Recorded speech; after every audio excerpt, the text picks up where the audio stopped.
अस्सलाम वालेकुम स्टूडेंट्स।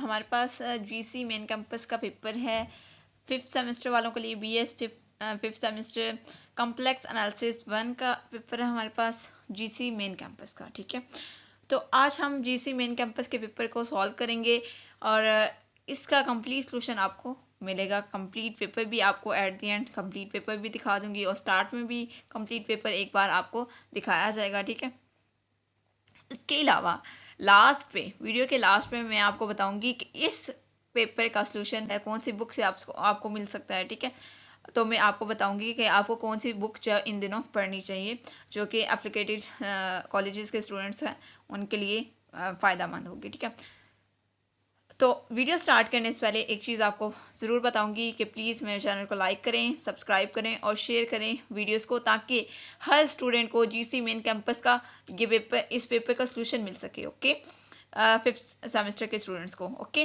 तो अभी हम स्टार्ट लेते हैं क्वेश्चंस की तरफ। क्वेश्चन स्टार्ट करने से पहले हम जो एक बार पूरा पेपर भी देख लेते हैं और फिर हम बारी बारी क्वेश्चंस को डिस्कस करेंगे। तो ये आपके पास कंप्लीट पेपर है। ठीक है, जीसी मेन कैंपस का 5th सेमेस्टर के स्टूडेंट्स, 5th सेमेस्टर के जो स्टूडेंट्स हैं उनके लिए कॉम्प्लेक्स एनालिसिस 1 का पेपर है। तो हम बारी बारी सारे क्वेश्चंस को सॉल्व करेंगे। सबसे पहले हम मूव करते हैं क्वेश्चन नंबर 1 पार्ट नंबर 1 पे। क्वेश्चन नंबर 1 के फिफ्थ पार्ट है। ठीक है, 5 पार्ट हमने करने हैं क्वेश्चन नंबर 1 के। उसके बाद हम क्वेश्चन नंबर 2 करेंगे, क्वेश्चन नंबर 3, 4, 5 एंड 6। ये सारे के सारे क्वेश्चन हमने करने हैं। तो हम मूव करते हैं क्वेश्चन नंबर 1 पार्ट नंबर 1 की तरफ। तो देखें स्टूडेंट्स, हमारे पास क्वेश्चन है, क्वेश्चन नंबर 1 पार्ट नंबर 1 है। हमारे पास क्वेश्चन क्या है, integral e raise power z cos hyperbola z over जी minus pi whole cube d z, ये हमारे पास क्वेश्चन है। ठीक है, इस क्वेश्चन को हमने लेट कर लिया, let I equal to this one using formula. हम कौन सा फॉर्मूला यूज़ करने लगे हैं, Cauchy integral formula for derivatives. ठीक है, Cauchy integral formula for derivative आपके पास क्या है, f of a nth derivative, f of n लिखा हुआ ना, एन एम मतलब एफ ऑफ ए है बेसिकली, एफ ऑफ ए और इसका एन एट डेरिवेटिव लिखा हुआ है। इक्वल किसके है, n factorial over 2 pi iota integral f of z d z over ji minus a raise power n plus 1। आप इसको इस तरह से भी लिख सकते हैं, इंटीग्रल एफ ऑफ जी, यहाँ पे ब्रैकेट है, integral f of z d z over ji minus a raise power n plus 1 equal किसके है, 2 pi iota over n factorial और f का nth डेरिवेटिव। आप देखें क्वेश्चन में n आपके पास क्या है, n है आपके पास n इक्वल्स टू 2। तो आपने बेसिकली क्या करना है, यहाँ पे फंक्शन चूज़ करना है। फंक्शन लेट करके फंक्शन आपके पास क्या है, फंक्शन में बता देती हूँ कि एफ ऑफ जी यहाँ पर क्या है, ई रेज़ पावर जी, यहाँ पे लिखा हुआ है f of ji equals to e raise power z cos hyperbola z. ठीक है, और यहाँ पे आपने n इक्वल्स टू 2 है, यानी कि फंक्शन का आपने 2 टाइम डेरिवेटिव लेना है, यानी कि 2 डेरिवेटिव आपको चाहिए और आप जो भी डेरिवेटिव आएगा वो यहाँ पर आपने पुट करना है। तो अब आपके पास ये वाली वैल्यू आ जाएगी, इसकी वैल्यू फाइंड करनी है। बेसिकली ये फॉर्मूला है। ओके, ओरिजिनल इंटीग्रल को देखें, मतलब जो गिवन क्वेश्चन है उसको देखें। तो आपके पास फंक्शन क्या है, f of ji equals to e raise power z cos of hyperbola z, इसका आपने डेरिवेटिव लिया, f prime of ji equals to e raise power z sine hyperbola z plus e raise power z cos hyperbola z, this one हो गया। अब इसी का आपने again derivative लेना है, तो f double prime of ji equals to e raise power z cos hyperbola z plus e raise power z sine hyperbola z plus e raise power z sine hyperbola z plus e raise power z cos hyperbola z. तो ये add up होंगे तो आपके पास 2 e raise power z cos hyperbola z आ जाएगा और 2 plus 2 e raise power z sine hyperbola z आ जाएगा। तो दोनों टर्म्स में से 2 और ई रेज़ पावर जी कॉमन आ गया। बाकी आपके पास पीछे क्या बचा, साइन हाइपरबोला जी और कॉस हाइपरबोला जी। साइन हाइपरबोला जी और कॉस हाइपरबोला जी का आपके पास एक्सपोनेंशियल टर्म में फार्मूलाज हैं, इनके फार्मूलाज लिखें और उसके बाद आप एलसीएम लेंगे तो आपके पास ये वाली टर्म बन जाएगी। ठीक है, e raise power 2 e raise power z as it, e raise power z plus e raise power minus z plus e raise power z plus e raise power minus z over 2। ये term in दोनों के hyperbolic जो formulas हैं, expressions हैं, उनको हम put करेंगे। सम लिखा हुआ है, तो ठीक है, इन दोनों का एडिशन मीन्स कि आप दोनों की जो एक्सपोनेंशियल टर्म्स हैं उनका आपने क्या करना है, एलसीएम लेना है, सम अप कर लेना है, तो आपके पास ये वाली फॉर्म बन जाएगी। यहाँ से आप मज़ीद इसको सम अप करेंगे, ये 2 इस 2 के साथ कैंसिल, यहाँ से आपके पास क्या जाएगा 2 ई रेज़ पावर 2z पीछे बच जाएगा। ठीक है, अब आपने क्या पुट करना है, आपने पुट करना है एफ डबल प्राइम ऑफ पाई, क्योंकि आपको दिया गया है z माइनस पाई, तो यहाँ से आप z कैलकुलेट कर सकते हैं, z equals to pi calculate कर सकते हैं। तो f double prime of pi आपके पास क्या आ जाएगा 2 ई रेज़ पावर 2 पाई, तो ये आपने यहाँ पे पुट कर देना है। यहाँ पर आपके पास क्या है, देखिए 2 pi iota as it over n factorial, n क्या है मैंने आपको बताया एन इक्वल्स टू 2 है, तो 2 फैक्टोरियल आ गया और साथ आपके पास ये वाली टर्म आ जाएगी यानी कि 2 ई रेज़ पावर 2 पाई, और इसको आप सॉल्व करेंगे तो 2 pi iota e raise power 2 पाई, यहाँ पे पास आंसर आ जाएगा। तो यहाँ पे पास फर्स्ट क्वेश्चन का फर्स्ट पार्ट हो गया। अब हम फर्स्ट क्वेश्चन के सेकंड पार्ट की तरफ मूव करते हैं जल्दी से। तो अब देखें स्टूडेंट्स, हमारे पास क्वेश्चन नंबर 1 पार्ट नंबर 2 क्या है, what is simple and multiplying region. Simple and multiplying region क्या होते हैं, also describe how are doubly connected region can be converges, I think converges है, कन्वर्टेड है, sorry, can be converted simply connected region. ठीक है, question क्या है, what is simple and multiplying region, also describe how are doubly connected region can be converted simply connected region. तो इस question का हम जब वो सोल्यूशन देख लेते हैं, तो देखें स्टूडेंट्स, हम जब वो सिंपली कनेक्टेड रीजन और मल्टी कनेक्टेड रीजन को पढ़ लेते हैं। Simply and multi connected region क्या होते हैं, a region in which every close curve, हर close curve can be shrink to a point without passing out the region. आपके पास क्या है, अगर एक रीजन है, रीजन में आपके पास एक क्लोज कर्व है, वो क्लोज कर्व जो है वो श्रिंक हो जाती है, एक पॉइंट में कन्वर्ट हो जाती है, यानी कि इस तरह से आपके पास एक क्लोज कर्व है, वो श्रिंक होके एक पॉइंट बना देती है। ठीक है, तो एक पॉइंट अगर वो बनाती है, मैं कहती हूँ ये पॉइंट है, ठीक है, जिसमें एक पॉइंट बना देती है without passing out the region, region से पास हुए बिना, is called simply connected region. उसको हम क्या बोलते हैं, वो सिंपली कनेक्टेड रीजन है, otherwise it is said to be multi connected region, otherwise वो क्या होंगे, मल्टी कनेक्टेड रीजन होंगे। अब हम डुबली कनेक्टेड पे आ जाते हैं। If there is a hole in a region, अगर रीजन में होल हो, ठीक है, then the region is called doubly connected. अगर रीजन में होल हो तो रीजन को हम क्या कहते हैं, डुबली कनेक्टेड कहते हैं। And if there are n-1 holes, then the region is called n-ply region, region को हम n-ply region बोलते हैं। अब हमने क्वेश्चन क्या देखा था कि एक तो हमने simple and multiply connected region की डेफिनेशन बतानी थी, और उसके बाद हमने क्या बताना था कि डुबली कनेक्टेड रीजन जो है उसको हम कैसे सिंपली कनेक्टेड में कन्वर्ट करते हैं, बाय आ क्रॉस कट। ओके, अब इसकी डायग्राम देखेंगे तो हमें समझ आ जाएगी बात। तो अब देखें स्टूडेंट्स, अब हमारे पास कुछ डायग्राम्स हैं, तो इनको हम देख लेते हैं। देखें यहाँ पे पास सिंपली कनेक्टेड है। सिंपली कनेक्टेड मैंने आपको क्या बोला था कि अगर आपके पास एक रीजन है, रीजन में आपके पास एक क्लोज कर्व है जो कि श्रिंक होके एक पॉइंट में कन्वर्ट हो चुके हैं। बेसिकली ये आपके पास ये रीजन था और इसके अंदर ये क्लोज कर्व थी, ठीक है, ये कर्व श्रिंक होके एक पॉइंट में यहाँ पे देखें कन्वर्ट हो चुकी है, तो ये आपके पास सिंपली कनेक्टेड है। ठीक है, अब आपके पास डब्ल्यू कनेक्टेड आ जाती है। डब्ल्यू कनेक्टेड क्या है, ऐसा रीजन जिसके अंदर होल हो, वो डब्ल्यू कनेक्टेड होते हैं। अगर हमने डब्ल्यू कनेक्टेड को सिंपली कनेक्टेड में कन्वर्ट करना है तो यहाँ पर हम एक क्रॉस कट लगा देते हैं। यहाँ पर हमने क्रॉस कट लगा दिया, ठीक है। अब ये एक रीजन बन गया बेसिकली, ठीक है। इस तरह से आप डब्ल्यू कनेक्टेड रीजन को सिंपली कनेक्टेड रीजन में कन्वर्ट कर सकते हैं। और आपके पास एन प्लाई रीजन क्या होते हैं, जैसे कि यहाँ पे 6 प्लाई रीजन है, यानी कि आपके पास एक रीजन है दिस वन, इस रीजन में जो है ये होल हैं, तो ये आपके पास 6 प्लाई रीजन है, ठीक है।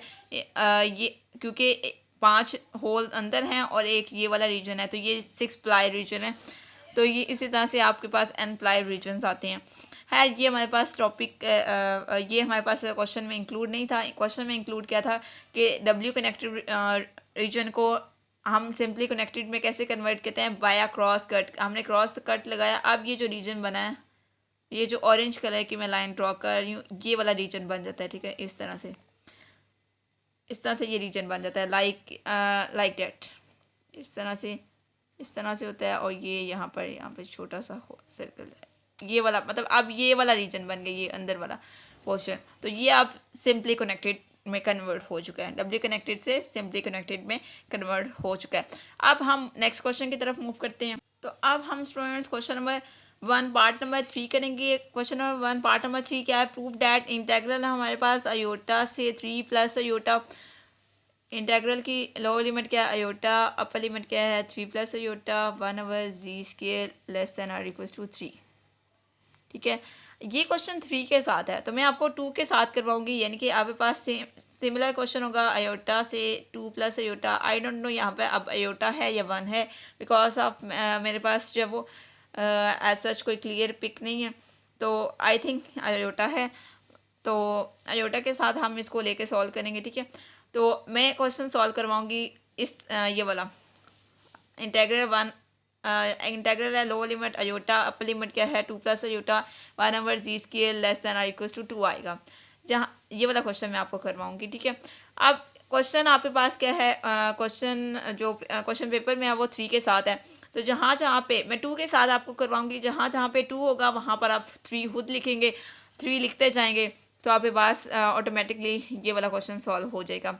मैं आपको बताऊंगी कहाँ कहाँ पे आपने 3 लिखना है। ओके, उसके बाद हम क्वेश्चन नंबर 1 पार्ट नंबर 4 की तरफ मूव करेंगे। क्वेश्चन नंबर 1 पार्ट नंबर 4 क्या है, prove that summation n equals to 0 up to infinity 3n sine of g/4n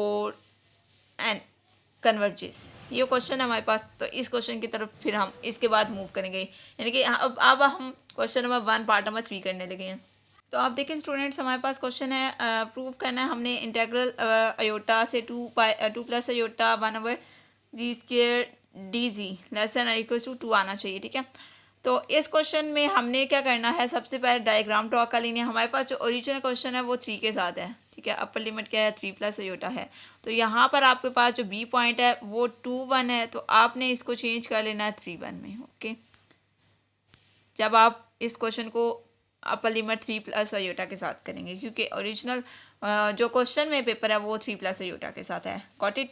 बाकी figure same, point number A01, point number O00, इसी तरह से आपने बनाना है। ठीक है, उसके बाद आपने क्या करना है, यहाँ पर आप अलोंग ए बी जो है वो देखने लगे हैं, तो आपने लेट कर लिया x इक्वल्स टू टी, इसी तरह से लेट करना है, और आपके पास लिमिट्स क्या आ जाएंगी 0 less than t less than r equal to 3 आ जाएंगी। जब आप इसको 3 के साथ देखेंगे, यहाँ पर आपके पास 2 है, तो जब आप 3 के साथ देखेंगे तो less than r equal to 3 आ जाएगी, ये वाली लिमिट्स आ जाएंगी। ठीक है, बाकी dx इक्वल्स टू dt आ जाएगा, dy equals to 0, and derivatives basically लिए हुए हैं क्योंकि y इक्वल्स टू 1 है, तो x इक्वल्स टू टी है, x का डेरिवेटिव लेंगे तो dx इक्वल्स टू dt आ जाएगा, और y इक्वल्स टू 1 है, तो जब डेरिवेटिव लेंगे तो dy इक्वल्स टू 0 आएगा, क्योंकि 1 का डेरिवेटिव यानी कि 1 क्या है कांस्टेंट है, कांस्टेंट का डेरिवेटिव 0 आ जाता है। ठीक है, उसके बाद आपके पास क्या है dz equals to dx plus iota dy equals to dt। आपको पता है ये बात कि z किसके इक्वल होता है, z इक्वल होता है x प्लस अयोटा y के, तो आप जब डेरिवेटिव लेंगे तो डी जी इक्वल होगा d x plus iota d y के।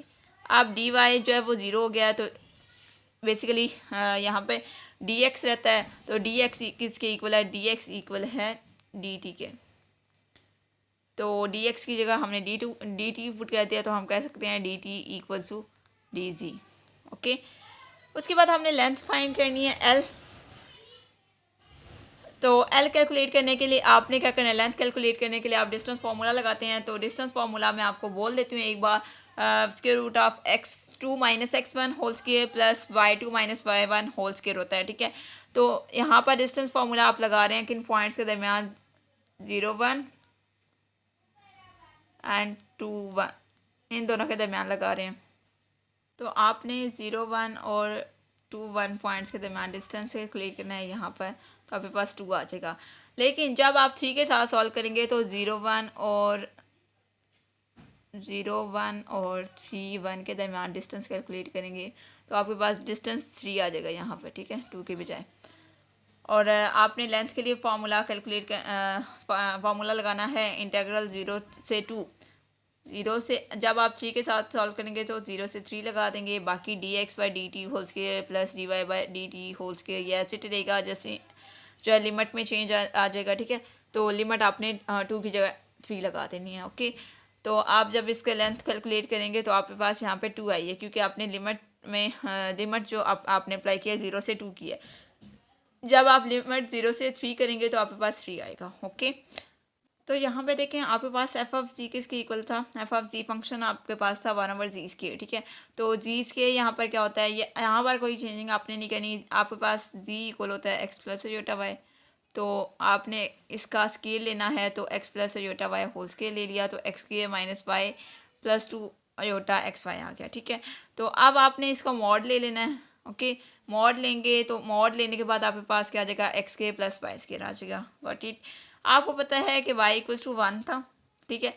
और यहाँ पे लिमिट जब 3, यहाँ पे जस्ट आपने चेंजिंग करनी है, 0 less than are equals to x less than are equals to 3 कर लेना है जब आप 3 के साथ सॉल्व करेंगे, ठीक है। बाकी ये वाले ऊपर वाली टर्म्स में कोई चेंजिंग नहीं करनी, ठीक है।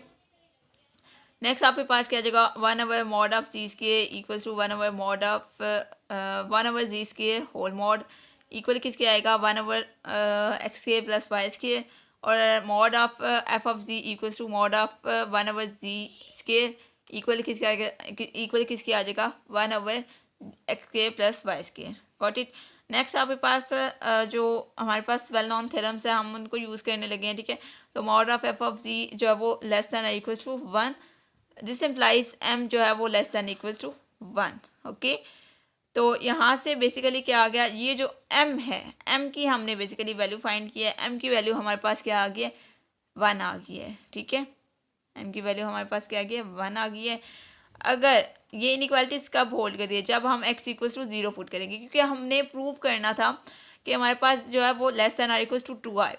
जैसे कि क्वेश्चन जो हमारे पास क्वेश्चन पेपर है उसमें less than are equals to 3 prove करना है, तो उसमें भी आप x इक्वल्स टू 0 पुट करेंगे। लेकिन यहाँ पर अगर हम x की जगह 0 पुट करते हैं, y आपके पास 1 है, तो तब भी आपके पास 1 आएगा, क्योंकि 2 तो पहले से आ चुका है, लेंथ आपके पास 2 आ चुकी है। m अगर 1 आता है तब भी तो आपके पास less than are equals to 2 आएगा, अदरवाइज नहीं आ सकता।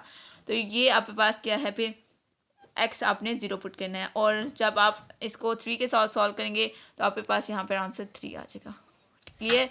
अब हम नेक्स्ट क्वेश्चन की तरफ मूव करते हैं। तो देखिए स्टूडेंट्स हमारे पास जो नेक्स्ट क्वेश्चन है वो क्या है, हमने करना है prove that the series summation 3n है यहाँ पे, ठीक है, मिसिंग है थोड़ा सा, summation 3n sine of g/4n converges absolutely for every value of z. ये आप क्वेश्चन कंप्लीट कर लीजिएगा, ठीक है। तो हम इस क्वेश्चन को सॉल्व करते हैं जल्दी से। नाउ आपके पास क्या है given 3n sine of g/4n। इसको आप किस तरह से सॉल्व करेंगे, देखिए हमने क्या किया है यहाँ पर कि 3n तो एज इट,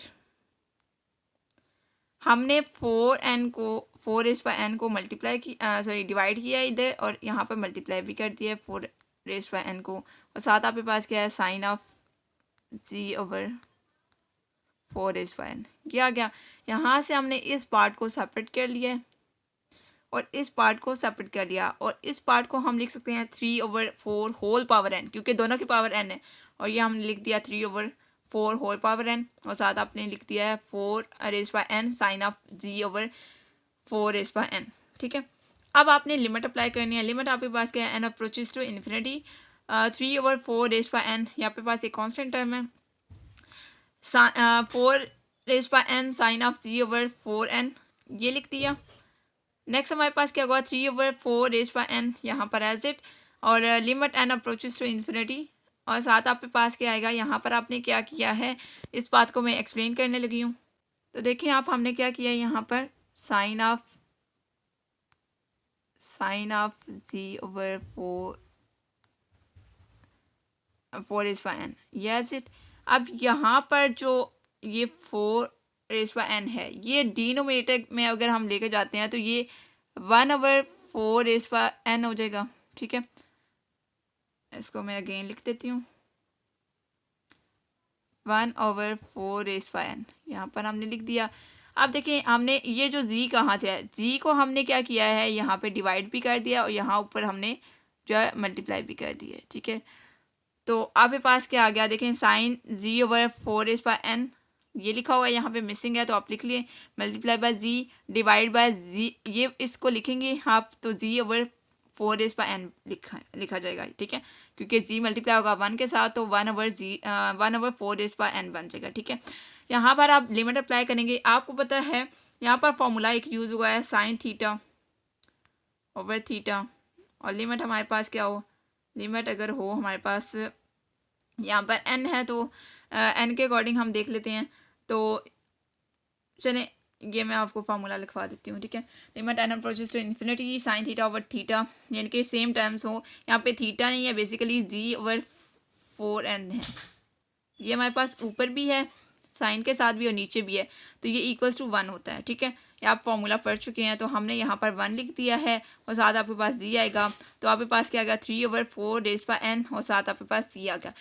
देखें स्टूडेंट्स, हमने इस सीरीज़ को हमने कन्वर्ट कर दिया इस फॉर्म में, summation 3/4 raise power n into z, इस फॉर्म में कन्वर्ट कर दिया। यहाँ से हमने जो 3/4 raise power n 3/4 raise power n को हम लेट कर लेते हैं इक्वल्स टू un। ठीक है, इसको हमने लेट कर लिया और साथ आपके पास जी भी आएगा। ठीक है, तो अब हमने क्या करना है, रेशियो टेस्ट लगाना है, तो आपके पास un+1 भी होना चाहिए, तो जहाँ जहाँ पे n है वहाँ पर हमने n+1 लगा दिया।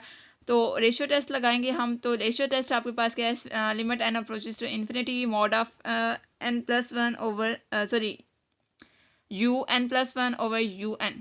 ठीक है, और लिमिट आपके पास n अप्रोचेस टू इन्फिनिटी है, आपके पास un+1 की वैल्यू क्या है, this one 3/4 raise power n+1 और साथ आपके पास जी मल्टीप्लाई बाय 1 ओवर नीचे आपके पास क्या है un है, तो un आपके पास क्या है 3/4 रेज़ पावर n और साथ आपके पास जी आ जाएगा, जी के साथ कैंसिल हो जाएगा। बाकी ये जो टर्म बची है ये किस तरह से सॉल्व होगी इसको मैं बता देती हूँ। देखें यहाँ पर क्या है 3/4 होल पावर क्या है n+1 है, तो एक पावर मैंने n के साथ सेपरेट कर ली, डॉट आपके पास दूसरी पावर क्या आ जाएगी, मतलब दूसरा आपके पास पावर 1 के साथ इसको सेपरेट कर देंगे 3/4 को, और डिवाइड बाय क्या है 3/4 होल पावर n। ठीक है, तो अब देखें पावर n के साथ कैंसिल हो जाएगी, आपके पास क्या आ जाएगा 3/4 आ जाएगा, 3/4 पे लिमिट अप्लाई करेंगे तो 3/4 आएगा, और 3/4 क्या होता है लेस देन 1 होगा। ठीक है, तो अब हम देखते हैं कि ये सीरीज़ कन्वर्ज करती है या डाइवर्ज करती है। तो ये सीरीज़ क्या है, एब्सोल्युटली कन्वर्ज करती है।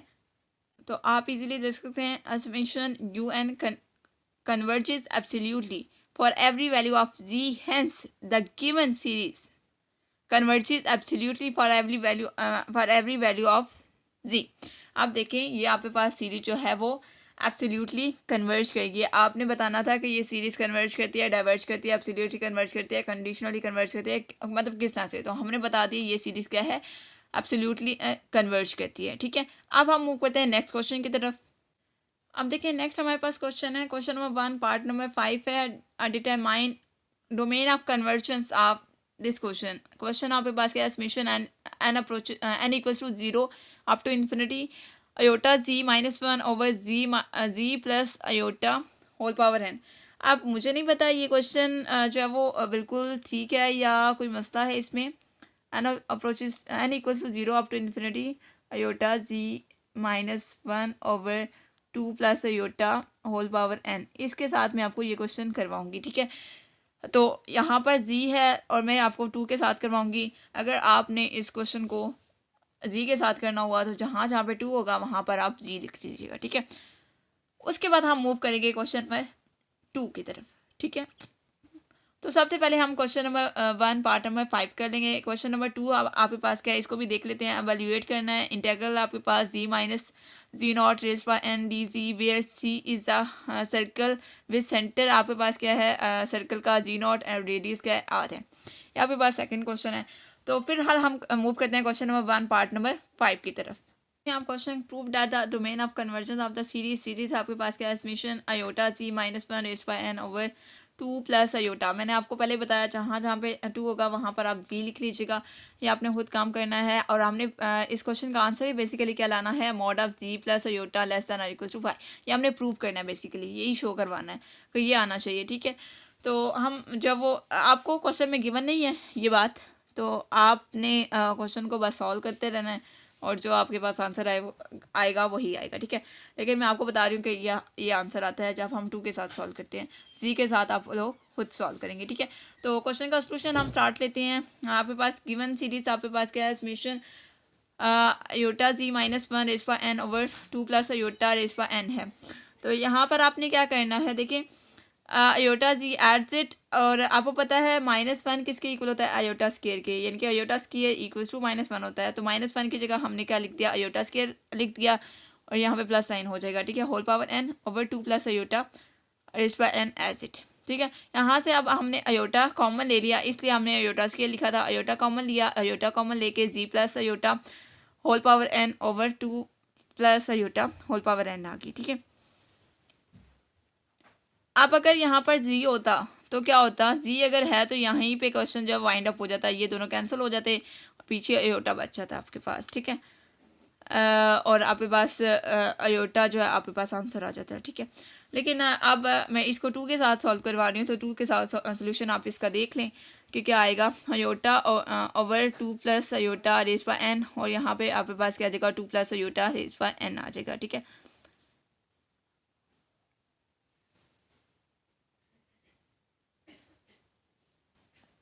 और नेक्स्ट आप क्या करेंगे, देखिए हमने कंपेयर करना है इसको a n z plus iota raise by n के साथ। तो आपके पास ए एन यहाँ पर क्या आ जाएगा, यहाँ पे सॉरी जी है, मिस्टेक है, जी प्लस अयोटा है। ओके, क्योंकि आपके पास क्या है, iota over two plus iota raise by n, आपने इसको सेपरेट कर लिया होल पावर एन, और पीछे आपके पास जी प्लस अयोटा बचा है होल पावर एन, ये आपने सेपरेट कर लिया। आप इसको कंपेयर करेंगे तो यहाँ से आपने ए एन निकाल लिया iota over two plus iota raise by n, और ए एन प्लस वन भी बना लिया, क्योंकि आपने रेशियो टेस्ट लगाना है नेक्स्ट। तो यहाँ पर देखिए हम जो है वो रेशियो टेस्ट लगाने लगे हैं। रेशियो टेस्ट आपको पता है क्या होता है, हमने जो है वो यहाँ पर देखें डोमेन ऑफ कन्वर्जेंस निकालने के लिए सबसे पहले हम रेडियस ऑफ कन्वर्जेंस निकालेंगे। रेडियस ऑफ कन्वर्जेंस क्या होता है, 1/r होता है। ठीक है, आर आप रेडियस निकालेंगे, और रेडियस ऑफ कन्वर्जेंस निकालने के लिए आपके पास जो है वो 1/r होगा। ठीक है, तो 1/r किसके इक्वल होगा, रेशियो टेस्ट के according, summation n approaches to infinity a n plus one over n a n. तो ए एन प्लस वन आपके पास क्या गया, iota over two plus iota raise by n plus one, और 1/ए n आपके पास क्या है, 1/अयोटा over two plus iota raise by n आ गया। ठीक है, यहाँ से आपने यहाँ से पावर आप सेपरेट कर लेंगे, और एन वाली टर्म जो है यहाँ से कैंसिल हो जाएंगी, पीछे आपके पास बचेगा iota over two plus iota की पावर वन। ठीक है, और ये आपने यहाँ पर लिख दिया। यहाँ पर लिमिट अप्लाई करेंगे तो आपके पास iota over two plus iota आ जाएगा। उसके बाद आप इसका मॉड लगाएंगे। मॉड आपको कैलकुलेट करना आता है, आप सेपरेट मॉड कैलकुलेट कर सकते हैं। अयोटा का मॉड अलग से कैलकुलेट करें तो वन आएगा, और टू प्लस अयोटा का मॉड कैलकुलेट करेंगे तो इसका भी आप अलग से कैलकुलेट कर सकते हैं। ठीक है, लेकिन अगर आप इसको क्या करना है, आपके पास 1/r है, तो आपने आर अगर कैलकुलेट करना है तो आर कैलकुलेट करने के लिए इसको आप जो वो चेंज कर देंगे। जो डिनोमिनेटर है वो न्यूमरेटर बन जाएगा, और न्यूमरेटर डिनोमिनेटर बन जाएगा, यानी कि two plus iota over iota आ जाएगा। यहाँ से अयोटा सेपरेट कर लें, टू ओवर अयोटा प्लस 1/अयोटा, और आपने इसको मज़ीद सिंप्लीफाई करना है। सॉल्व करेंगे, रैशनलाइज करेंगे, तो आपके पास -2 अयोटा प्लस अयोटा आ जाएगा। और यहाँ से आप इसका मॉड कैलकुलेट कर लेंगे तो -2 whole square plus 1 whole square, तो आपके पास स्क्वायर रूट ऑफ 5 आ जाएगा। ठीक है, और अब देखिए and the centre is iota z -1, इसका सेंटर आपके पास क्या आएगा, आप देखें अयोटा जी -1 इक्वल्स टू 0 है, तो यहाँ से आप जब वो जी निकाल सकते हैं। जी आपके पास क्या आ जाएगा, z equals to minus iota आ जाएगा। क्लियर, तो domain of convergence is mod of z plus iota less than square root of 5 आ गया, और यही आपके पास आंसर है। आपने डोमेन ऑफ कन्वर्जेंस निकालना था। क्लियर, अब हम नेक्स्ट मूव करते हैं क्वेश्चन नंबर 2 की तरफ। क्वेश्चन नंबर 1 पार्ट नंबर 5 हमने कर लिया, यानी कि 5th पार्ट सारे के सारे हमने कर लिए। अब क्वेश्चन नंबर 2 की तरफ मूव करते हैं। तो देखें स्टूडेंट्स, क्वेश्चन नंबर 2 हम करने लगे हैं। एवेल्यूएट करना है इंटेग्रल, आपके पास कंटूगर है basically g minus ji nought raised by n d z where n is an integer. आपके पास n क्या है, इंटीजर है, and c is the circle with centre at z nought and radius r। ये आपके पास question के demand है, ये क्वेश्चन आपके पास, ठीक है। तो हम इसका सोल्यूशन देख लेते हैं। आपके पास क्या है, c is in this case is the circle. C आपके पास जो कंटूर गिवन है वो सर्कल है, ये आपको बात बताई गई है, ठीक है। Z minus ji not equal to r e raise by iota theta, और आपके पास सर्कल है तो लिमिट क्या होगी, 0 लेस दैन और equal to theta and theta less than equal to 2 pi. ये आपके पास लिमिट्स होंगी इन केस ऑफ सर्कल। और डी जी आपके पास किसके इक्वल होगा, डी जी आपके पास इक्वल होगा iota r e raise by iota theta d theta. यहाँ से आपने डी जी निकाल लेना है, आपने यहाँ पर डिफ्रेंशिएट करना है, डेरिवेटिव लेंगे तो डी जी आपके पास आ जाएगा d z equals to iota r e raise by iota theta d theta, ठीक है।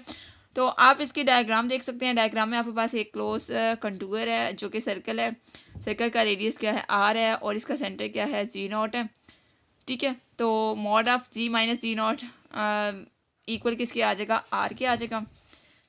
Integral ji minus ji not raise by n d c, ये आपने सॉल्व करना है। तो आपके पास जी माइनस जी नॉट किसके इक्वल है, आर के इक्वल है, तो आर लिख दिया। इसकी पावर क्या है, एन है, तो आपने पावर एन लिख दी। और डी जी आपके पास क्या आया है, डी जी आपके पास आया iota r e raise by iota theta d theta, ठीक हो गया। और देखिए सॉरी, जी माइनस जी नॉट किसके इक्वल है, r e raise by iota theta है, तो अयोटा एन थीटा आ जाएगा। यहाँ पे भी पावर ऐड हो जाएगी एन, जो कि आपके सामने यहाँ पे लिखा हुआ है, और एन कभी भी 1 नहीं होगा, n does not equal to 1। Next क्या है आपके पास, iota r raise by n plus 1, ये आपने इंटेग्रल से बाहर निकाल दिया, ठीक है, क्योंकि आपके पास जो इंटेग्रल सॉल्व करना है वो डी थीटा के अकॉर्डिंग सॉल्व करना है। तो ये आपके पास कांस्टेंट था, कांस्टेंट आपने इंटेग्रल से बाहर निकाल दी, और लिमिट्स क्या हैं, 0 से 2 पाए हैं, बिकॉज ऑफ आपके पास ये एक सर्कल है। और e raise by iota into n plus 1 into theta है, तो आपने इसको इंटीग्रेट कर लिया। इंटीग्रेट करेंगे तो आपके पास क्या आ जाएगा, r raise by n plus 1 over n plus 1 mod of e raise by iota into n plus 1 into theta, और आपके पास यहाँ पे लिमिट्स क्या आ जाएंगे, 0 से 2 पाई आ जाएंगी, ठीक है। अब लिमिट्स आप पुट करेंगे, लिमिट पुट करने पे आपके पास आंसर क्या आ जाएगा, 0 आ जाएगा। As 2 into n plus 1 into pi is even, अगर ये इवन हो, अब इवन और ऑड का केस आ गया, ठीक है। अगर आपके पास इवन हो तो तब क्या बनेगा, अगर आपके पास e raise by iota n plus 1 into 2 pi हो, यानी कि थीटा आपने ले लिया 2 पाई इवन के लिए, तो आपके पास क्या आ जाएगा, यहाँ पे 1 आ जाएगा।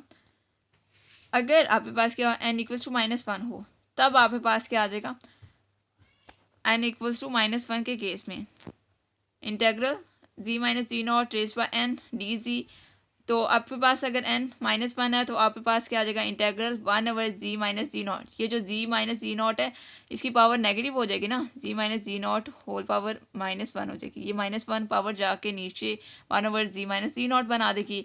इसका आप इंटेग्रल सॉल्व करेंगे तो आपके पास 2 पाई अयोटा आंसर आ जाएगा। अब हमने यहाँ पर डिफरेंट केसेस देख लिए हैं। हमने जब वो इवन एंगल जो है यानी कि थीटा जो आपके पास लिमिट्स है उसको हमने इवन रख के देख लिया, ठीक है। उसके बाद एन क्या हमने अगर नेगेटिव वैल्यू, एन 1 तो नहीं हो सकता, ठीक है, 1 हमने नहीं रखा, -1 रखा है, -1 के लिए आपके पास 2 पाई अयोटा आ गया। तो इससे क्या कंक्लूजन निकला है वो हम देख लेते हैं। स्टूडेंट्स, यहाँ से हमने क्या कंक्लूजन निकाला है, integral ji minus ji not raise by n d g, अगर n does not equal to -1, n 1 ना हो, और हमने बताया n को हम 1 नहीं रख सकते। इसके अलावा अगर हम n की कोई भी वैल्यू लेते हैं तो आंसर 0 आएगा, ये आप बात देख चुके हैं। लेकिन जब हम n इक्वल्स टू -1 रखा तो आंसर आपके पास 2 पाई अयोटा आ गया, यानी कि n इक्वल्स टू -1 हो तो आपके पास आंसर 2 पाई अयोटा आएगा। और बाकी अगर n कोई भी वैल्यू हो 1 के अलावा और -1 के अलावा, ठीक है, तो आपके पास आंसर क्या आ जाएगा, 0 आ जाएगा, और यही आपके पास आंसर है। अब हम नेक्स्ट मूव करते हैं क्वेश्चन नंबर 3 की तरफ। तो देखें स्टूडेंट्स, नेक्स्ट हमारे पास क्वेश्चन है question number 3, state and prove Kashi integral formula. State और प्रूव करना है हमने काशी इंटीग्रल फॉर्मूला। ये क्वेश्चन नंबर 3 है, ये हम देखेंगे। उसके बाद क्वेश्चन नंबर 4 भी हम रीड आउट कर लेते हैं। प्रूव डैट पावर सीरीज आपके पास क्या है, summation a n g raise power n is either converges for all value of g, या ये कन्वर्ज करेगी जी की सारी वैल्यूज़ के लिए, converges for z equals to 0, या जी की सारी वैल्यूज़ के लिए कन्वर्ज करेगी, या जी इक्वल्स टू 0 पे जस्ट कन्वर्ज करेगी, या converges for z in some region in complex, या जी की कुछ वैल्यूज़ के लिए, जो कम्प्लेक्स प्लेन है जी में कुछ जी की कुछ वैल्यूज़ हैं कम्प्लेक्स प्लेन में जिनके लिए कन्वर्ज करेगी, या जी इक्वल्स टू 0 के लिए कन्वर्ज करेगी, या जी की सारी वैल्यूज़ के लिए कन्वर्ज करेगी। ये बात आपने बतानी है, ठीक है। तो सबसे पहले हम क्वेश्चन नंबर 3 देखते हैं, फिर हम क्वेश्चन नंबर 4 देखेंगे, ठीक है। हमारे पास क्वेश्चन है state and prove Kashi integral formula. तो सबसे पहले हम इसकी स्टेटमेंट देख लेते हैं, फिर हम इसका प्रूफ देखेंगे। तो स्टेटमेंट क्या है, let x f of g, let f of g be an analytic function. F of g आपके पास क्या है, एक एनालिटिक फंक्शन है। Is a simply connected domain d, आपके पास एक सिंपली कनेक्टेड डोमेन है डी, और उसमें आपके पास एक फंक्शन है एफ ऑफ जी जो कि एनालिटिक है उस सिंपली कनेक्टेड डोमेन डी में, enclosed by a closed contour c. और ये जो आपके पास सिंपली कनेक्टेड डोमेन डी में जो function analytic function f of g है वो क्या है, enclosed by a close contour c, वो एक कंटूर सी के अंदर क्लोज्ड है। ये जो फंक्शन एफ ऑफ जी है, यहाँ पर आपके पास एक क्लोज कंटूर सी है, इसके अंदर आपके पास फंक्शन एफ ऑफ जी है जो कि इस कंटूर के अंदर क्लोज्ड है, ठीक है। Containing a point ji equal to a, इस क्लोज कंटूर के अंदर आपके पास एक पॉइंट है g equal to a, and f of g is analytic on c, f of g क्या है, एनालिटिक है सी पे। देन प्रूव डैट, हमने प्रूव क्या करना है, integral f of ji over ji minus a d ji equal किसके है, 2 pi iota f of a के, या आप इसको लिख सकते हैं f of a equals to 1/, ये जो 2 पाई आयोटा है ये इधर जाके डिवाइड होगा तो 1/2 पाई आयोटा इंटीग्रल आपके पास क्लोज कंटूर है, यहाँ पे इंटीग्रल सी का मतलब है क्लोज कंटूर, ठीक है। ये छोटा सा सी लिखा होता है, f of ji over ji minus a d z, okay. तो ये आपके पास थ्योरम की स्टेटमेंट है जो मैंने आपको काफ़ी हद तक एक्सप्लेन कर दी है। एक्सप्लेन किस तरह से किया है, ये आपके पास एक सिंपली कनेक्टेड डोमेन डी है, जो आपके पास बेसिकली एक कंटूर सी है, ठीक है। इसके अंदर एफ ऑफ जी है, इस एफ ऑफ जी में आपके पास एक पॉइंट है जी इक्वल्स टू ए, ठीक है, जी इक्वल्स टू ए, यानी कि ये आपके पास जो function simply connected domain D है, इसके अंदर जो फंक्शन एफ ऑफ जी है, यानी कि ये जो कंटूर सी है बेसिकली ये कंटेन करता है एक पॉइंट जी इक्वल्स टू ए को, ठीक है, सिंपल अल्फाज में। तो अब हम जो है वो काशी इंटीग्रल फार्मूला का प्रूफ करेंगे। बेसिकली यहाँ पे मैं आपको पेपर सॉल्व करवा रही हूँ, ना कि आपको लेक्चर दे रही हूँ, ठीक है। तो हम बहुत सी चीज़ें शॉर्ट भी बीच में करेंगे, जल्दी से उसको कवर करेंगे ताकि कम टाइम लगे और ज़्यादा चीज़ें हो सकें हमसे कवर। आपके पास प्रूफ है काशी इंटीग्रल फार्मूला का। Consider a close contour c enclosing the point g equals to a, आपके पास एक क्लोज कंटूर सी है और इसके अंदर एक पॉइंट है g equals to a. Since f of g is analytic on c, f of जी जो फंक्शन है आपको पता है ये थ्योरम की स्टेटमेंट में है कि फंक्शन एफ ऑफ जी जो है वो एनालिटिक है ऑन सी, सी के अंदर एनालिटिक है। We have phi of ji equals to f of ji over ji minus a which is analytic everywhere on and inside c except g equals to a. ये जो आपके पास फाई ऑफ जी है, phi of ji equal किसके है, f of ji over ji minus a, f of ji over ji minus a. ये जो function है आपके पास ये एनालिटिक है यहाँ पे पूरे कंटूर सी के अंदर except g equals to a, g equals to a जो पॉइंट है इसके अलावा बाकी सारे पॉइंट्स पे ये फंक्शन क्या है, एनालिटिक है। In order to overcome this difficulty draw a circle centered at g equals to a. हमने एक सर्कल बना लिया है, इस तरह से एक सर्कल है और इसका सेंटर क्या है, ए है, एंड रेडियस आपके पास क्या है, एप्सिलॉन है। वे एप्सिलॉन अप्रोच कर रहा है किसको, जीरो को, यानी कि रेडियस जो एप्सिलॉन आपने लिया है ये अप्रोच करेगा किसको, जीरो को अप्रोच कर जाएगा, यानी कि आहिस्ता आहिस्ता बेसिकली ये रेडियस कम होता जाएगा। आप इस सेंस में ले सकते हैं, कम आप कर सकते हैं या हो सकता है, इस सेंस में आप समझ सकते हैं इस बात को आसानी से। 10 integral f of ji over ji minus a d c किसके इक्वल होगा, इंटेग्रल आपके पास C1, आपके पास एक C1 कंटूर है f of ji over ji minus a d z. Result of Cauchy fundamental theorem, Cauchy fundamental theorem का आपने result यहाँ पे यूज़ करना है। नाउ टू शो आपने क्या करवाना है कि इंटेग्रल आपके पास C1 कंटूर है, यहाँ पे C1 कंटूर है f of ji over ji minus a d ji equal किसके है f of a dot f of a into 2 pi iota. ये आपके पास आना चाहिए और ये आपके पास क्या है काशी इंटेग्रल फॉर्मूला है बेसिकली, यही आपने प्रूव करना है। तो यहाँ पर आपने कंसीडर कर लिया है integral C1 f of ji over ji minus a d g, इसको कंसीडर कर लिया, और g f of g as it f of a और एफ ऑफ ए को आपने एक बार ऐड किया, एक बार सेपरेट किया, बाकी फंक्शन एज इट। यहाँ से आपने इसको जब मज़ीद सेपरेट कर लिया f of a into integral C1 over ji minus a d g, और f of ji minus f of a over ji minus a d g, इसको भी आपने सेपरेट कर लिया। इसको आपने नेम दे दिया I1 का और इसको आपने नेम दे दिया I2 का। तो यहाँ पर आपने दो फंक्शन बेसिकली आ गए हैं और आपने उनको डील करना है। तो यहाँ पे देखें भैया जी माइनस ए इक्वल किसके आएगा, g minus a equals to epsilon e raise power iota theta, क्योंकि मॉड ऑफ आपके पास क्या है यहाँ पे, mod of ji minus a equal किसके एप्सिलॉन के, रेडियस के इक्वल होता है।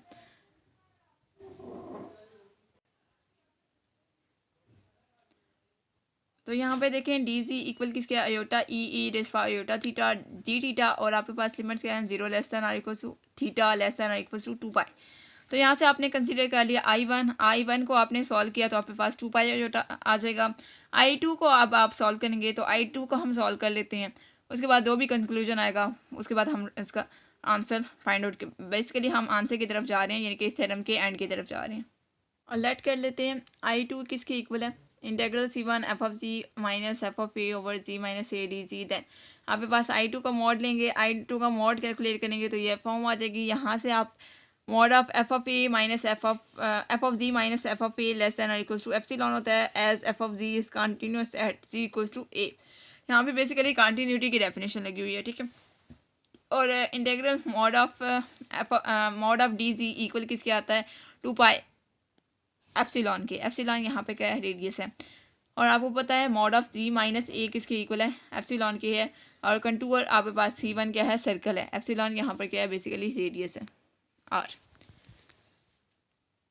तो नेक्स्ट आपके पास क्या है इक्वेशन 3 इम्प्लाइज, इक्वेशन 3 से आपके पास क्या आ जाता है mod of I2 less than और इक्वल टू एप्सिलॉन और epsilon 2 pi iota 2 pi epsilon, ठीक है। और ये इक्वल किसके आ जाता है, एप्सिलॉन एप्सिलॉन से कैंसिल हो जाता है, 2 पाई एप्सिलॉन आ जाता है, और ये अप्रोच करता है 0 को, बिकॉज एप्सिलॉन क्या है अप्रोच करता है 0 को, तो 2 पाई एप्सिलॉन भी अप्रोच करेगा किसको 0 को, ठीक हो गया। तो यहाँ पर आप देख सकते हैं ये आपके पास एक कंटूर C है और इसके अंदर एक पॉइंट A लाई कर है, ठीक है। फ्रॉम इक्वेशन 2 से हमारे पास क्या आ गया है integral f of C over ji minus a d z f of a I1 plus I2, I1 आपके पास क्या आ गया 2 pi iota f of a as it plus 0, तो आपके पास फाइनल आपके पास आंसर आ गया 2 pi iota f of a, और यहाँ से आपने एफ ऑफ ए निकाल लिया, f of a equal to 2 pi iota integral f of ji over ji minus a d z. Basically आपके पास क्या था integral f of ji over ji minus a d z, ये था आपके पास, और ये किसके इक्वल आ गया है, ये इक्वल आया 2 pi iota f of a के, ठीक है। और यहाँ से आपने एफ ऑफ ए निकाल लिया, एफ ऑफ ए को इधर ही रहने दें, 2 पाई आयोटा दूसरी साइड पर जाएगा तो डिवाइड हो जाएगा, यानी कि 1/2 पाई आयोटा आ जाएगा, ठीक है। और ये आपके सामने यहाँ पे लिखा हुआ है if in f of g over dg the polynomial f of g over g of c, the polynomial g of g is linear of the form g minus g naught and the contour contains the point g equals to g naught, then apply Cauchy integral formula। अगर आपके पास क्या हो किस form में f of g और g of g की form में हो, और g of g किसके इक्वल होना चाहिए f of g over g of g आपके पास इक्वल होना चाहिए जी माइनस जी नॉट के, और अगर कंटूर जो है कंटेन करता है point ji equal to ji nought, then आपने क्या अप्लाई करना है काशी इंटेग्रल फॉर्मूला लगाना है। लेकिन अगर कंटूर ये पॉइंट लाई नहीं, कंटूर के अंदर ये पॉइंट लाई नहीं करता g equal to ji not, तो देन आप काशी इंटेग्रल फॉर्मूला नहीं लगाएंगे, ठीक है। If f of g is not linear then split it into partial fraction. अगर आपके पास f of g g of g, अगर आपके पास जी ऑफ जी जो है वो लीनियर नहीं है, यहाँ पे तो जी ऑफ जी मैंने लीनियर बताया ना, जी माइनस जी नॉट, अगर ये लीनियर नहीं है तो हम पार्शियल फ्रैक्शन लगाएंगे। ठीक हो गया, तो यहाँ पे पास थ्योरम का प्रूफ था। अब हम मूव करते हैं अपने नेक्स्ट क्वेश्चन की तरफ। नेक्स्ट जो हमारे पास क्वेश्चन है उसमें भी हमारे पास थ्योरम है। क्वेश्चन नंबर हमारे पास है 4 पेपर का। तो इसमें हमारे पास एक थ्योरम बेसिकली दिया गया है, prove that the series summation a n z n either converges for all value of z, either या फिर कन्वर्ज करेगा जी को 0 पे, या कन्वर्ज करेगा कम्प्लेक्स प्लेन के कुछ पॉइंट्स पे, यानी कि जी की कुछ वैल्यूज़ पे कन्वर्ज करेगा। ये हमने बताना है कि मतलब ये जी की सारी वैल्यूज़ पे कन्वर्ज करेगा, या जी को 0 पे कन्वर्ज करेगा, या जी के कुछ पॉइंट्स पे कन्वर्ज करेगा। तो कंसिडर करते हैं हमारे पास क्या है, summation g n over n factorial. जी n over n factorial basically e raise power g होता है, यानी कि एक्सपोनेंशियल फंक्शन होता है, और इसकी एक्सपेंशन आपके पास लिखी हुई है 1 plus ji square over 2 factorial plus z cube over 3 factorial up to so on. और आपके पास समेशन 0 से इन्फिनिटी है, n equals to 0 up to infinity. Compare this series with, हमने जो है सीरीज़ को कंपेयर कर देना है। सीरीज़ हमारे पास क्या थी, अभी हमने जो लिखी है g raise power n over n factorial था, यानी कि ई रेज़ पावर जी। इस सीरीज़ को हम कंपेयर करेंगे summation 0 up to infinity a n z n के साथ। तो आपके पास क्या आ जाएगा, 1 over r equals to limit n approaches to infinity mod of a n plus 1 over a n. और आपके पास यहाँ पे ए एन क्या है, बेसिकली ए एन है आपके पास 1 ओवर एन फैक्टोरियल, और ए एन प्लस 1 क्या आएगा, 1 over n plus 1 factorial over a n आपके पास 1 ओवर एन फैक्टोरियल है। इसको हम जब वो सिंप्लीफाई करेंगे तो एन फैक्टोरियल, यानी कि ये आपके पास एन फैक्टोरियल ऊपर चला जाएगा और एन प्लस 1 फैक्टोरियल नीचे आ जाएगा। और इसको हम ओपन करके लिखेंगे तो एन इंटू यहाँ पर n factorial over n plus 1 into n factorial आ जाएगा। ठीक है, एन फैक्टोरियल से कैंसिल हो जाएगा, 1 ओवर एन प्लस 1 आ जाएगा। लिमिट अप्लाई करेंगे तो 1 ओवर इन्फिनिटी 0 आ जाएगा, यानी कि रेडियस आपके पास क्या आएगा, आर अप्रोचेस टू इन्फिनिटी। ठीक है, तो नेक्स्ट हमारे पास क्या होता है इस तरह में, मज़ीद देखते हैं। स्टूडेंट्स, हम इस तरह में क्या देख रहे थे, फर्स्ट हमारे पास पॉइंट क्या था कि हमने चेक करना है कि जी की सारी वैल्यूज़ के लिए ये सीरीज़ कन्वर्ज करती है, यानी तो हम फर्स्ट पॉइंट यहाँ पर देख रहे थे, तो रेडियस ऑफ कन्वर्जेंस आपके पास क्या गया, इन्फिनिटी आ गया है। इट मीन्स कि ये जो सीरीज़ है ये जी की सारी वैल्यूज़ के लिए कन्वर्ज करे, क्योंकि इसका रेडियस ऑफ कन्वर्जेंस क्या आ गया, इन्फिनिटी आ गया। इसका मतलब है कि सारी के सारी रेडियस ऑफ कन्वर्जेंस, मतलब ये जितना भी इसका रेडियस है सारे पॉइंट्स पे ये कन्वर्ज करें, इनफाइनाइट रेडियस है जिस पे ये कन्वर्ज करें। ठीक है, यानी कि जी के सारे पॉइंट्स पे कन्वर्ज करिए, बेसिकली ये है। Hence the region of convergence or domain of convergence mod of g less than infinity, hence the series converges for all value of g. तो ये हमारे पास इस टर्म का फर्स्ट पॉइंट हमने देख लिया। अब हम सेकंड पॉइंट देखते हैं कि ये सीरीज जी इक्वल टू 0 पे कन्वर्ज करती है या नहीं करती, तो इसको देख लेते हैं। ठीक है, नेक्स्ट हम कंसीडर करते हैं सीरीज हमारे पास समेशन एन फैक्टोरियल जी एन। इसको हम कंपेयर करते हैं summation 0 up to infinity a n z n के साथ। तो यहाँ पे आपके पास ए एन क्या आ जाएगा, एन फैक्टोरियल आ जाएगा, और ए एन प्लस 1 क्या आ जाएगा, एन प्लस 1 फैक्टोरियल आ जाएगा। तो 1 over r equals to summation n approaches to infinity a n plus 1 over a n की जगह ए एन की वैल्यू यानी कि n plus 1 factorial over n factorial. यहाँ पर आप क्या करेंगे, n plus 1 into n factorial divide by n factorial. तो एन फैक्टोरियल से कैंसिल, पीछे आपके पास बचा एन प्लस 1। लिमिट अप्लाई करेंगे तो आपके पास 0 इन्फिनिटी आ जाएगा। तो यानी कि रेडियस ऑफ कन्वर्जेंस आपके पास क्या गया, आर अप्रोच करे 0 का, यानी कि रेडियस ऑफ कन्वर्जेंस क्या गया, 0 आ गया। यानी कि ये जो सीरीज़ है दिस वन ये 0 पे कन्वर्ज करती है। अब हमारे पास जो थर्ड पॉइंट था इस थ्योरम का वो क्या था कि ये जो सीरीज़ है कुछ जी की कुछ वैल्यूज़ पे कन्वर्ज करती है या नहीं करती, तो इसको भी हम देख लेते हैं। हम इसी थ्योरम का थर्ड पॉइंट प्रूव करना है। थर्ड पॉइंट पे हमारे पास क्या था कि जो जी है, जी कुछ पॉइंट पे कम्प्लेक्स प्लेन के कुछ पॉइंट्स पे, यानी कि जी की कम्प्लेक्स प्लेन में जी के कुछ पॉइंट्स ऐसे हैं, यानी कि जी की कुछ वैल्यूज़ हैं जिस पे ये जो सीरीज़ है ये कन्वर्ज करती है, बाकी सारे पॉइंट्स पे ऑब्वियसली डाइवर्ज करेगी। तो इसके लिए हमने ज्योमेट्रिक सीरीज़ ले ली, summation 0 up to infinity g n equal किसके है, 1 plus ji square up to so on which is converges mod of g less than 0 पे। बाकी mod of g less than r equal to 1 पे ये converge नहीं करती, diverge करती है, ठीक है। तो ये नहीं कि जी की कुछ वैल्यूज़ पे ये कन्वर्ज करती है और बाकी वैल्यूज़ पे ये डाइवर्ज कर रही है। तो हमने बेसिकली इस थ्योरम के प्रूफ में कुछ सीरीज़ अपने पास से लेनी थी, मतलब कुछ ऐसी सीरीज़ लेनी थी जो जी इक्वल टू 0 पे कन्वर्ज करे, जो जी की सारी वैल्यूज़ पे फॉर ऑल जी पे कन्वर्ज करे, जो जी की कुछ वैल्यूज़ पे कन्वर्ज करे। तो हमने इसके अकॉर्डिंग इस थ्योरम का प्रूफ देखा। अब हम नेक्स्ट क्वेश्चन की तरफ मूव करते हैं, क्वेश्चन नंबर 5 की तरफ। नेक्स्ट जो हमारे पास क्वेश्चन है 5th सेमेस्टर कॉम्प्लेक्स एनालिसिस 1 का, इस जीसी मेन कैंपस का जो पेपर है उसमें 5th क्वेश्चन है, उसमें हमें एबल थ्योरम दिया गया है। इस थ्योरम की स्टेटमेंट देख लेते हैं।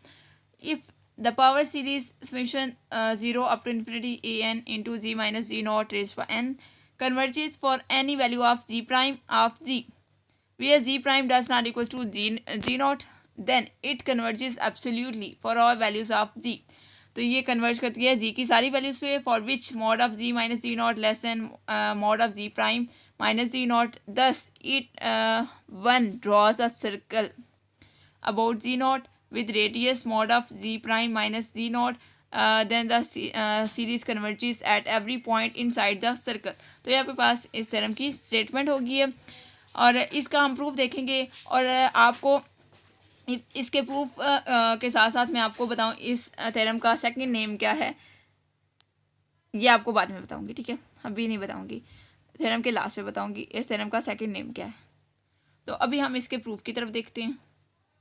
इस थ्योरम का प्रूफ है for if z be such point we have mod of ji minus ji nought less than z prime minus ji not. तो ये आपके पास जो ये बड़े वाला कंटूर है ये दिस वन है और ये जो छोटे वाला कंटूर है ये अंदर वाला है, ठीक है, this one. Now since series summation z to summation 0 से infinity an g prime minus g naught raised by n converges, so its nth terms an into g prime minus g naught raised by n tends to 0 as n tends to infinity, that is converges। So we have find a positive number m which is independent of n such that mod of an into g prime minus g naught raised by n less than m for all n।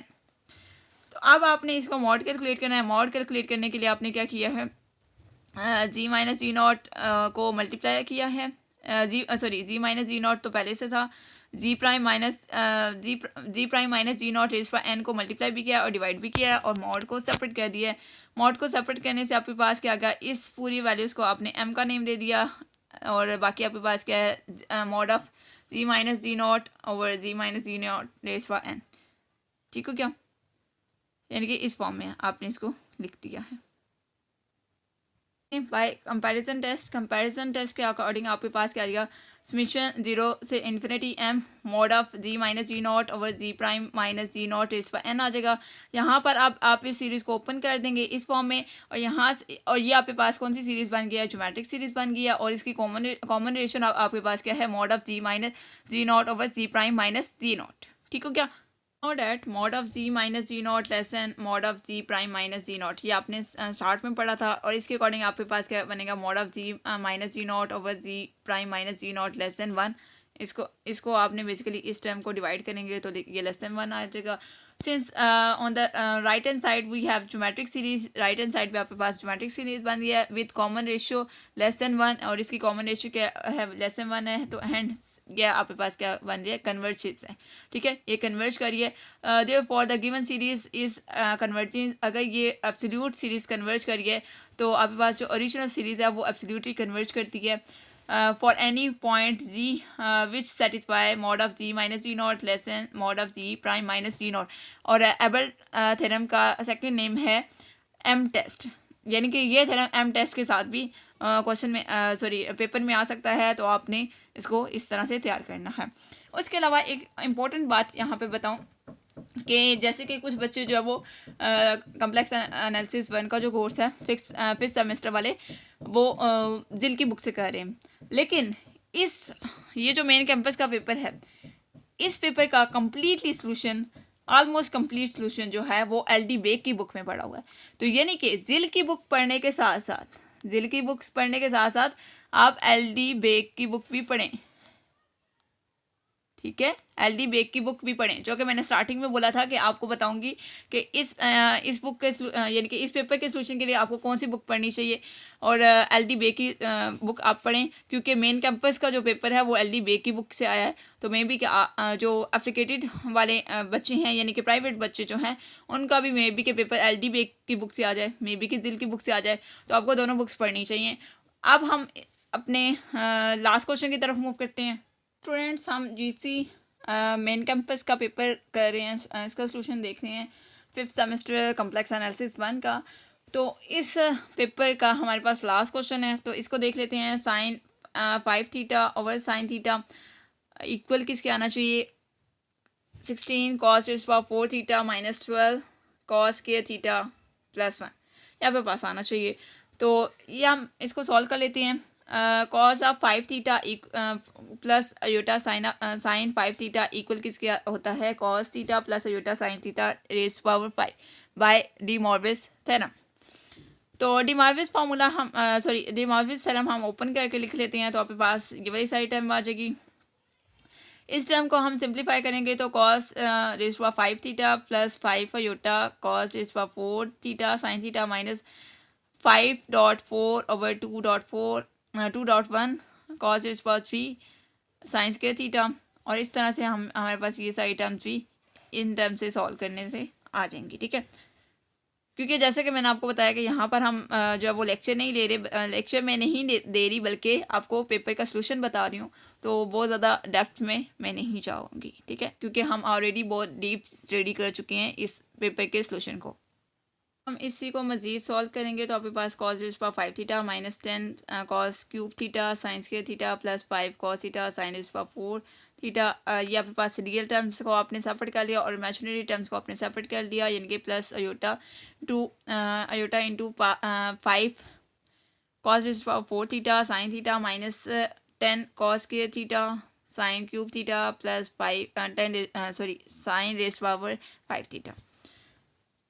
तो यहाँ से आपने जो है वो real part को real के साथ इक्वेट कर लेंगे तो आपके पास साइन ऑफ 5 थीटा आ जाएगा, दिस वन। और साइन थीटा, ये जो साइन थीटा आया है इसको आप डिवाइड कर देंगे साइन थीटा के साथ, क्योंकि आपको sine of 5 theta over sine theta चाहिए। तो साइन ऑफ 5 थीटा जो आई है, ये वाली वैल्यूज़, इस वैल्यूज़ को आप साइन थीटा के साथ डिवाइड कर देंगे, या आप कह लेंगे इस टर्म में से आप साइन थीटा सारी टर्म में से कॉमन ले लें। तो साइन थीटा यहाँ से कॉमन लेंगे, जो साइन थीटा कॉमन आएगा वो साइन थीटा इस साइन थीटा से कैंसिल हो जाएगा, और बाकी ये वाली टर्म बच की 5 cos raise power 4 theta minus 10 cos के थीटा साइंस के theta plus sign raise power 4 theta. अब हमने जो है वो क्वेश्चन के अकॉर्डिंग काम करना है। जो क्वेश्चन की रिक्वायरमेंट थी उसमें सारी की सारी टर्म कॉस की थी, ठीक है, दिस वन। तो हमने साइन की जगह कॉस लगा देना है। तो 5 cos raise power 4 theta as it minus 10 cos के थीटा एज इट साइंस के थीटा की जगह आप लिखेंगे, साइंस के थीटा की जगह आप लिखेंगे 1 माइनस कॉस के थीटा, दिस वन आपने लिख लिया। और साइंस के साइन रेज़ पावर 4 थीटा है तो आप इसको स्प्लिट कर लें साइंस के थीटा और साइंस के थीटा में, और 1 माइनस कॉस के थीटा होल स्क्वायर आपने यहाँ पे लिख दिया। अब इसको मज़ीद सॉल्व करेंगे, सिंप्लीफाई करेंगे तो आपके पास 16 cos raise power 4 theta minus 12 cos के थीटा प्लस 1 आ जाएगा, और ये आपके पास आंसर है। स्टूडेंट्स, आज हमने GC मेन कैंपस का 5th सेमेस्टर का पेपर हमने सॉल्व किया, कॉम्प्लेक्स एनालिसिस 1 का पेपर हमने सॉल्व किया है, कंप्लीट सोल्यूशन हमने इसको देखा। तो आई होप स्टूडेंट्स कि आपको लेक्चर समझ आ गया होगा, आपको पेपर का सोल्यूशन जो है वो अच्छे से समझ आ गया होगा। प्लीज़ मेरे चैनल को लाइक करें, सब्सक्राइब मस्ट करें, सब्सक्राइब करना कभी ना भूलिएगा। उसके अलावा शेयर मस्ट करें ताकि ज़्यादा से ज़्यादा स्टूडेंट्स को इस पेपर का सोल्यूशन मिल सके, ठीक है। क्योंकि बहुत से स्टूडेंट्स की डिमांड होती है, बहुत से स्टूडेंट्स कहते हैं कि हमें काश इस पेपर का सोल्यूशन मिल जाए, इस पेपर का सोल्यूशन मिल जाए। तो आपको पेपर का सोल्यूशन मैं प्रोवाइड कर रही हूँ, तो आपने सबको शेयर करना है ताकि आपके सारे के सारे क्लासमेट्स को, जानने वालों को इस पेपर का सोल्यूशन मिल सके। ओके स्टूडेंट्स, अल्लाह हाफिज़।